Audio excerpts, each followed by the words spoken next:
नमस्कार, स्वागत है आपका। वक्त हो चला है प्राइम एक्सक्लूसिव का। मैं हूं आपके साथ आशा झा। तो लौट के सरकार रोजगार पर आए। अब ये मजबूरी कहिए या फिर जरूरत। यूपी में विपक्ष के पीडीए और आरक्षण की काट सिर्फ रोजगार से ही संभव है। यूपी सरकार को यह समझ आने लगा है और इसलिए मुख्यमंत्री खुद और पूरी सरकार अब बीजेपी सरकार में युवाओं को मिले रोजगार के आंकड़े गिनवाने में जुट गई है, क्योंकि इन आंकड़ों के खेल में बीजेपी की सरकार समाजवादी पार्टी के कार्यकाल से कहीं ना कहीं आगे नजर आती है। लेकिन फिर भी यूपी में रोजगार एक बड़ा मुद्दा है। तो आखिर ऐसा क्यों? आज यूपी में बेरोजगारी की इसी अबूझ पहेली के आंकड़ों और तथ्यों के साथ समझने की कोशिश करेंगे, क्योंकि बेरोजगारी का आलम भी जब हद से ज्यादा बढ़ने लगता है तो घर में बैठा बेरोजगार बेटा भी बेकार नजर आने लगता है। और आज देश में युवा बेरोजगारों की दरअसल यही स्थिति है। इसलिए शुक्र है कि कम से कम चुनाव आते हैं और बेरोजगारी पर बात होती है। ऐसे में आज देखिए योगी वर्सेस अखिलेश, रोजगार से क्या मिलेगा जनादेश।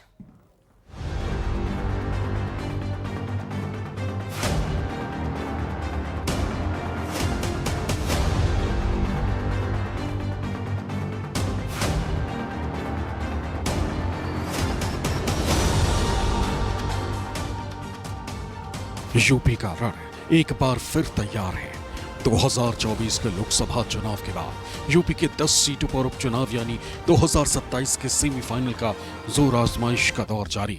एक तरफ योगी की अगुवाई में एनडीए गठबंधन इन 10 सीटों पर जीत दर्ज करने के मिशन पर काम कर रहा है, तो वहीं दूसरी तरफ अपने पीडीए फॉर्मूले के सहारे अखिलेश की अगुवाई में इंडिया गठबंधन एक बार फिर बीजेपी के विजय रथ को रोकने की तैयारी में जुटा है।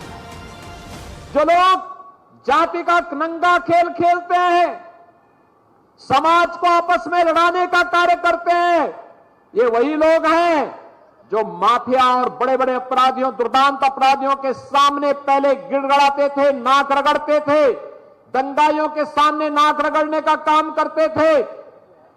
आज जब प्रदेश विकास की एक नई धारा के साथ आगे बढ़ रहा है, एक नई पहचान के साथ आगे बढ़ रहा है, तो उन्हें विकास अच्छा कैसे लग सकता है? हम सब वो लोग हैं जो पीडीए परिवार का सम्मान चाहते हैं और सम्मान मिले उन्हें, राजनीतिक तौर से भी, समाज में भी।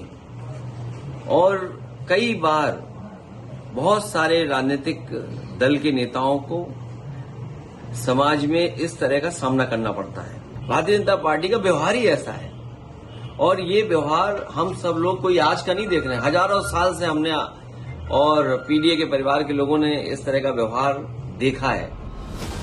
लेकिन इस चुनाव में जो एक मुद्दा सबसे अहम माना जा रहा है वो है पीडीए यानी पिछड़ा, दलित और अल्पसंख्यक। ये वो वोट बैंक की तिकड़ी है जिसे हर पार्टी अपने पाले में लाने के जुगत में लगी। हालांकि ये पीडीए 2024 के लोकसभा चुनाव में अखिलेश के साथ खड़ा रहा, जिससे बीजेपी को बहुत तगड़ा टेंट पहुंचा। अब उपचुनाव में बीजेपी इसकी काट ढूंढ रही। ऐसे में अब योगी सरकार ने उपचुनाव को लेकर बड़ा दांव चला है। वो दांव जिसके सहारे न सिर्फ उपचुनाव बल्कि 2027 में बीजेपी जीत की कहानी लिखना चाहती है, और वो दांव है रोजगार वाला दांव। 10 सीटों पर होने वाले उपचुनाव को लेकर बीजेपी ने अपनी तैयारियां तेज कर दी हैं। इसी क्रम में वो युवा मतदाताओं को लुभाने के लिए, उनको अपने पाले में लाने के लिए रोजगार वाला दांव चल रही है।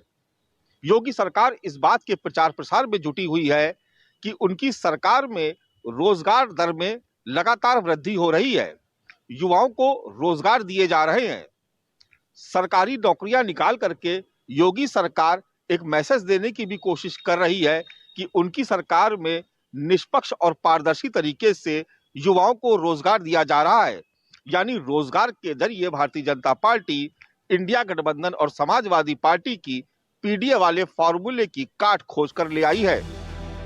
कहते हैं जिसने युवाओं को अपने पाले में कर लिया उसके लिए यूपी में जीत की राहें आसान हो जाती।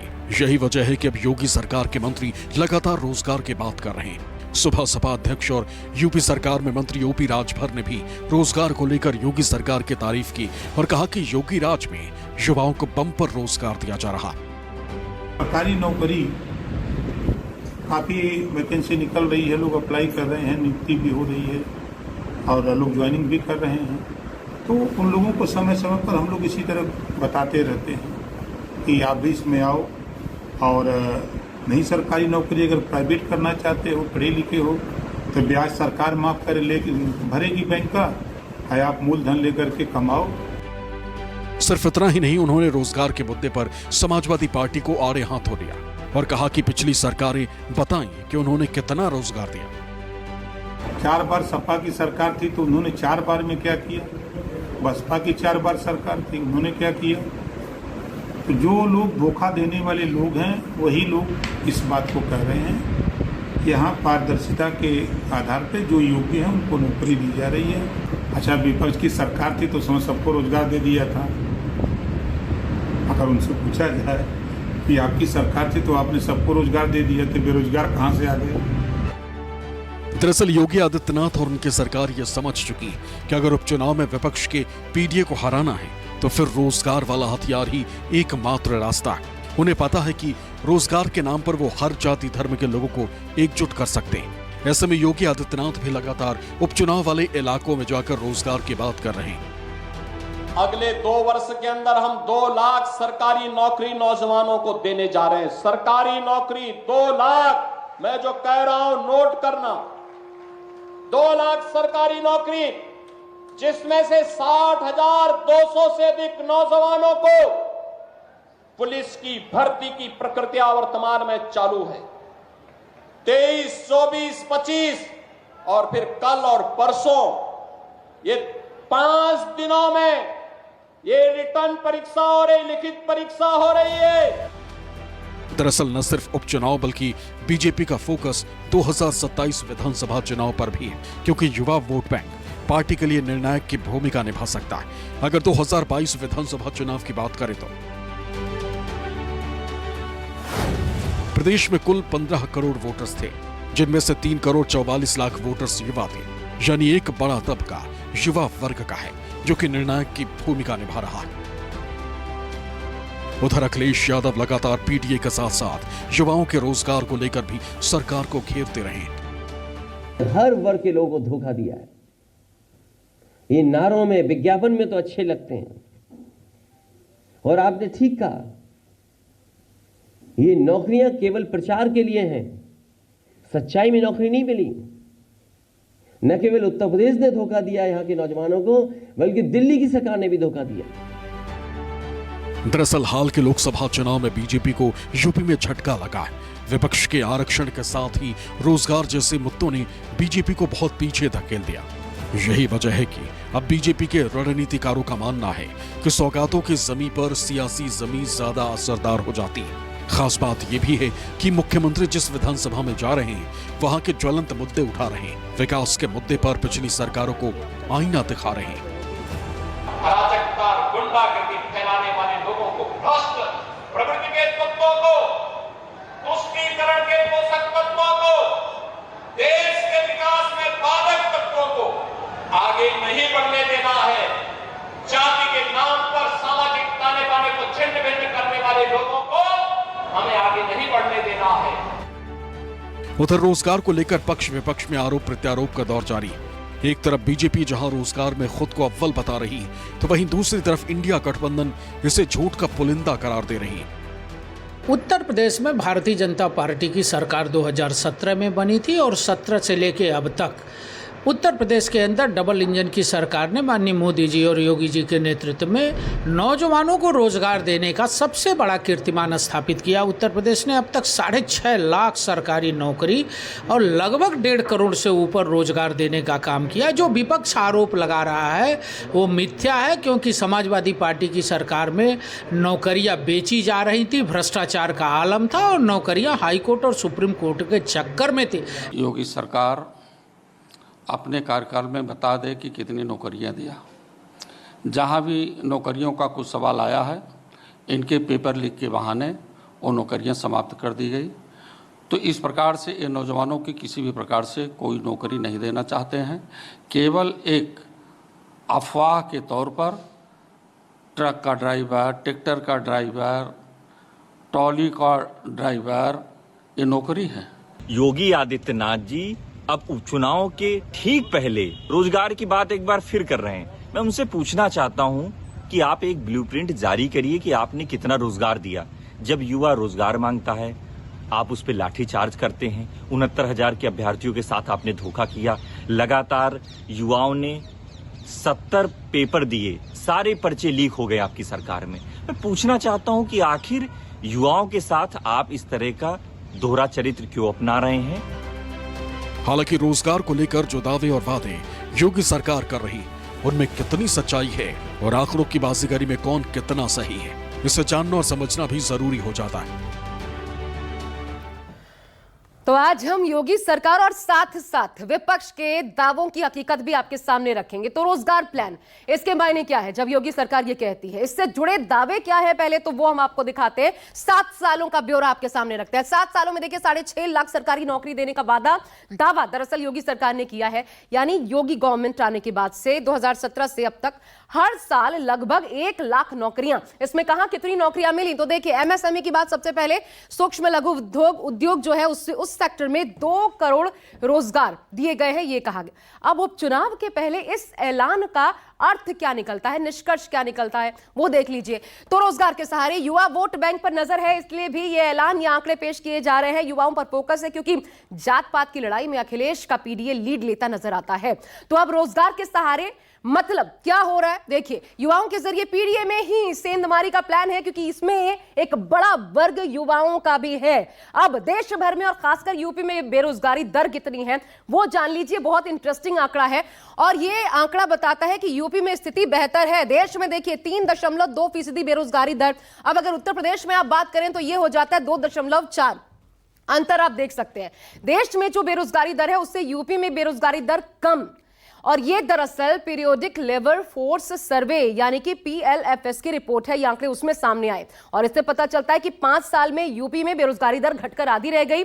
यानी 18-19 में 5.7 थी यूपी में, 22-23 में वो 2.4 रह गई। अब आगे बढ़ते हैं। यूपी में जब बेरोजगारी दर कम है तो फिर आखिर इसका असर क्यों नहीं, विपक्ष क्यों बेरोजगारी को मुद्दा बनाता है, यह समझिए और ये बहुत बारीकी से हम आपको समझाएंगे। पहली बात देखिए क्या कारण क्या है। तो पहला ये कांस्टेबल, इसे इस तरीके से दरअसल समझिए।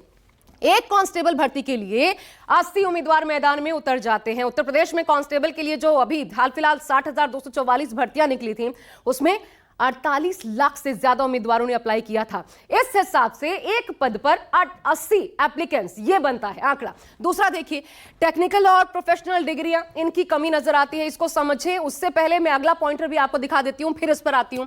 प्रदेश में संविदा के आधार पर ज्यादा भर्तियां होती हैं, ये एक सच्चाई हकीकत है। कॉन्ट्रैक्ट भर्तियां ज्यादा होती हैं यूपी में सीधी परमानेंट नौकरियों की तुलना में, जबकि उत्तर भारत में सरकारी नौकरियों को लेकर क्रेज जो है वो अलग लेवल का होता है। दूसरा, जब हम टेक्निकल और प्रोफेशनल डिग्रियों की बात करते हैं तो उसमें कमी नजर आती है। उसकी एक सबसे बड़ी वजह है हमारी शिक्षा नीति। हमारे देश में पॉलिटेक्निक और आईटीआई ऐसी प्रोफेशनल स्टडीज का विकास बहुत देर से हुआ। पश्चिमी देशों से अगर आप तुलना करें तो वहां ज्यादातर लोग प्रोफेशनल स्टडीज की तरफ जाते हैं। हमारे यहां क्या होता है, बीए एमए करके नौकरी मांगते हैं और इसलिए नौकरियां मिलती नहीं हैं और इसलिए ये आंकड़ों की बारीजगरी कहिए या फिर विपक्ष के आरोप ये सामने आते हैं। दरअसल 2024 के लोकसभा चुनाव में राहुल अखिलेश की जोड़ी ने रोजगार के मुद्दे को लेकर बीजेपी को घेरा था, जिसका फायदा चुनावी नतीजों में देखने को भी मिला। वो जहां गए वहां रोजगार के मुद्दे पर बीजेपी को घेरते नजर आए। 30 लाख सरकारी नौकरियां खाली पड़ी हैं जो इस सरकार ने जानबूझ करके नहीं भरी। ये जानते थे कि अगर भरेंगे तो नौकरी मिल जाएगी, लेकिन हमारे नौजवानों को नौकरी नहीं दी। 30 लाख नौकरियां अभी भी खाली हैं। हम अपने नौजवानों को भरोसा दिला के जा रहे हैं, आप तैयारी करिए, सरकार बनते ही 30 लाख नौकरियां आपको दे करके देने का काम करेंगे। Computer engineer, mechanical engineer, civil engineer, ये सारे के सारे आज के हिंदुस्तान में मजदूरी कर रहे हैं। यूपी के सियासी पिच पर योगी आदित्यनाथ न सिर्फ रोजगार बल्कि सौगातों के सहारे भी उपचुनाव में जीत दर्ज करना चाहते हैं। दरअसल प्रदेश में जिन 10 विधानसभा सीटों पर उपचुनाव होने हैं वो मिल्कीपुर, खैर, गाजियाबाद, मीरापुर, कुंदरकी, करहल, कटेहरी, मिल्कीपुर, सीसामऊ, फूलपुर, मझवा है। पिछले चुनाव में इनमें से 5 सीटें एनडीए और 5 सीट इंडिया गठबंधन के पास थी। अब इन सभी सीटों पर जीत के लिए बीजेपी ने विकास संवाद के साथ ही सौगात का प्रयोग भी शुरू कर दिया है। दरअसल ऐसा क्यों कहा जा रहा है, तो इसके पीछे की वजह है बीजेपी की सौगात वाली पॉलिटिक्स। दरअसल योगी जहां जा रहे हैं वहां सौगातों की बौछार कर रहे हैं। कटिहरी में 211 करोड़ ऋण वितरण, 13,866 छात्रों को टैबलेट वितरण और 6,500 से ज्यादा युवाओं को नियुक्ति पत्र दिए। योगी ने अयोध्या जनपद के मिल्कीपुर विधानसभा में 5,574 युवाओं को नियुक्ति पत्र, 3,415 छात्रों को टैबलेट वितरित किए। मीरापुर विधानसभा में उन्होंने 5,000 युवाओं को नियुक्ति पत्र, 30 करोड़ का ऋण वितरण, 158 करोड़ की योजनाओं का लोकार्पण किया और 157 करोड़ की योजनाओं का शिलान्यास किया। लोकसभा चुनाव में नुकसान के बाद भाजपा ने योगी जी को पूरा अधिकार दे दिया है इन 10 विधानसभा सीटों के उपचुनाव के लिए। यहाँ पर ये योगी जी के लिए लिटमस टेस्ट है और भाजपा के लिए भी लिटमस टेस्ट है, क्योंकि इससे भविष्य की रणनीति तय होगी। जहां तक योगी जी का प्रश्न है, इस समय वो सभी विधानसभाओं का दौरा कर रहे हैं, जनता का मूड समझने की कोशिश कर रहे हैं और यह भी समझने की कोशिश कर रहे हैं कि भाजपा की लोकप्रियता किस तरह से बढ़ेगी। अब यह देखना है कि चुनाव परिणामों पर भाजपा का क्या असर पड़ता है। और अब सबसे दिलचस्प आंकड़ा आपको दिखाती हूं, यूपी में किसके राज में कितनी सरकारी नौकरियां मिली, चाहे हम एसपी, बीएसपी या फिर अब बीजेपी की बात करें। एक एक करके आंकड़े देखिए। बीजेपी 17 से 24 तक देखिए 6.5 लाख नौकरियां, हर वर्ष लगभग 1 लाख। एसपी जब 12 से 17 में सरकार थी तो 2.5 लाख नौकरियां मात्र 5 सालों में। बीएसपी में देखिए, बीएसपी में 7 से 12 आपको पता है मात्र 90,000। तो ये यूपी सरकार के आधिकारिक आंकड़े हैं जो ये बताते हैं कि यूपी में योगी सरकार नौकरियां देने के मामले में अखिलेश यादव मायावती की सरकार से कहीं आगे है। इसमें कुल मिले रोजगार में ओबीसी का 38% से ज्यादा हिस्सा रहा। ओबीसी, एससी, एसटी जोड़ दीजिए तो 60% से ज्यादा हो जाता है। यानी आंकड़ों में भले योगी आदित्यनाथ की सरकार आगे हो, लेकिन नैरेटिव सेट करने के मामले में पिछड़ती नजर आ रही है। फिलहाल बस इतना ही, एक छोटा सा ब्रेक।